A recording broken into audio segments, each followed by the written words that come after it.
5G. The race is on to develop newer, faster cellular networks. Some companies are already touting 5G systems that will be up and running in certain cities next year. But the network as a whole likely won't be fully functional till 2020. The promise is to connect nearly every aspect of our lives over an incredibly fast, reliable wireless network. And companies are spending billions to make sure they aren't left behind. But what is 5G? I mean, it's faster, but how does it actually compare to every other generation? To understand, let's look back. First, there was 1G, the network those early bulky cell phones worked on. Second generation added the ability to send text messages, pictures too, hello emojis. But then enter 3G. It basically turned our cell phones into mini internet-connected computers.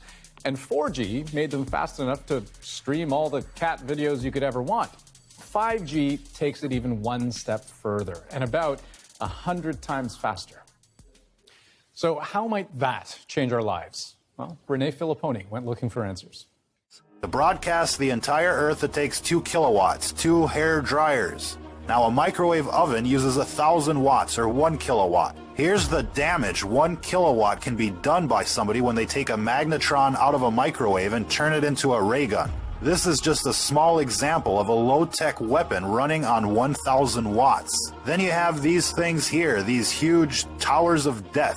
Now each row in this tower, an array, or a set of dishes or rectennas or whatever you want to call them, is connected to a cable with a maximum power output of 300,000 watts, or 300 kilowatts. That's 300 microwave ovens. We based that conservative estimate based on the gauge of the cabling that's running up to one of these arrays. They're estimated at 300,000 watts per cable. Those aren't fiber optic cables running up to those arrays. It's a thick copper gauge transmission line quality cable running up those towers. Now, if there's 10 cables, that's like 3 megawatts of power. And these cables are out there to output power to the magnetron, not for data transfer. That's an important point. These cell phone towers are weaponized. There's no other reason to have this much power running up the cables. It isn't for data transfer. Now, FCC regulations limit normal transmission per array to about 400 watts. To put that into perspective, 1 watt from your phone can go 25 miles to the nearest tower. A 1,000 watt magnetron on a stick can blow shit up. And these towers have a 300 kilowatt power line running up to each rectenna. And who knows, there could be an amplifier at the top of these towers that steps up the power even more. The point is here, ladies and gentlemen, is that these companies, like Lucent and Google, could turn up the juice at any time and nuke a town. They could nuke the entire country without any warning.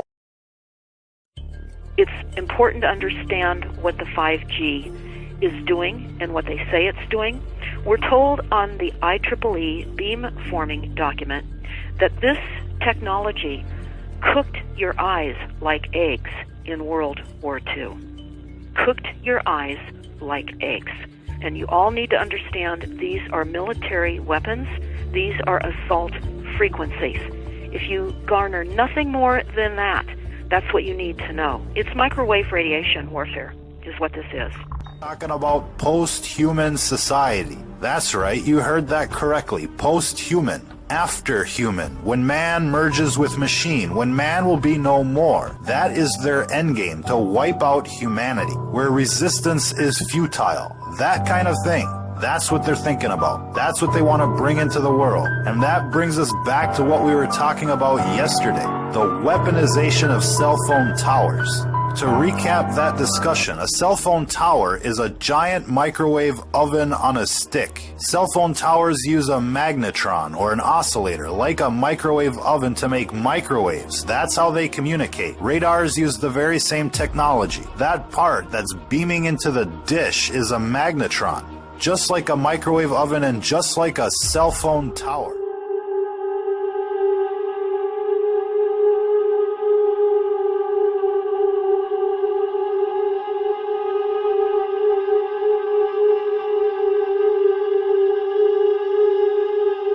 Cell phone service is still spotty. Companies like Verizon are using temporary microwave technology.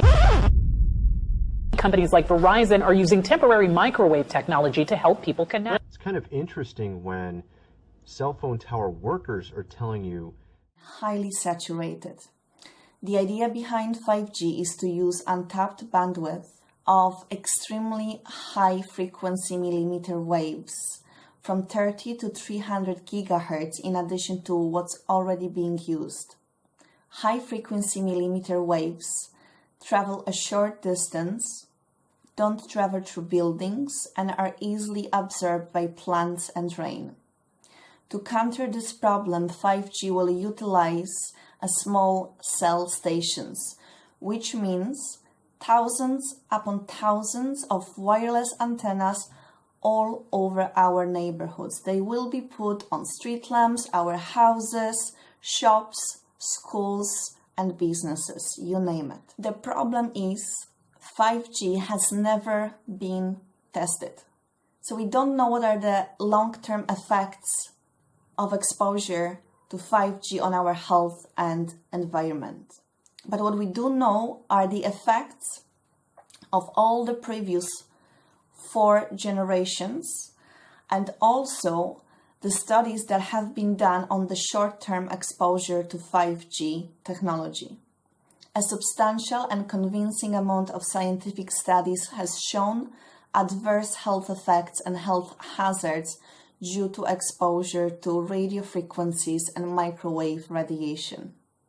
Risks from 5G include eye damage, cataracts and retinal damage, immune system disruption, metabolic disruption, neurological disturbance, leakage of the brain-blood barrier, damage to sperm, increased risk of cancer, depression and suicide, rise in bacterial resistance, damage to plant and trees. It's extremely important for us to take action before 5G is fully deployed in Ireland. The best thing to do is to contact your local politicians and make them aware of the significance of this problem, because they may know nothing about it, or they may pretend that they know nothing about it. But if we talk about it, we share it with our friends, with our family, we make a really big deal out of it, they'll have to listen.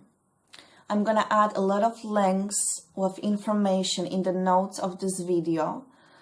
My aim and my intention was just to raise awareness.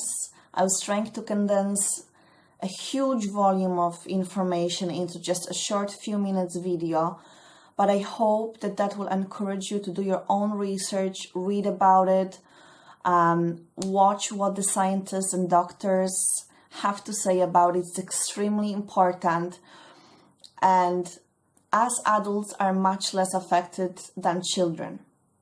Children will absorb much higher levels of radiation because of their size and because their bones are softer, the skull is softer, and the radiation will get deeply into their system, into the bone marrow. So it is really important for us to act fast and do everything we can to prevent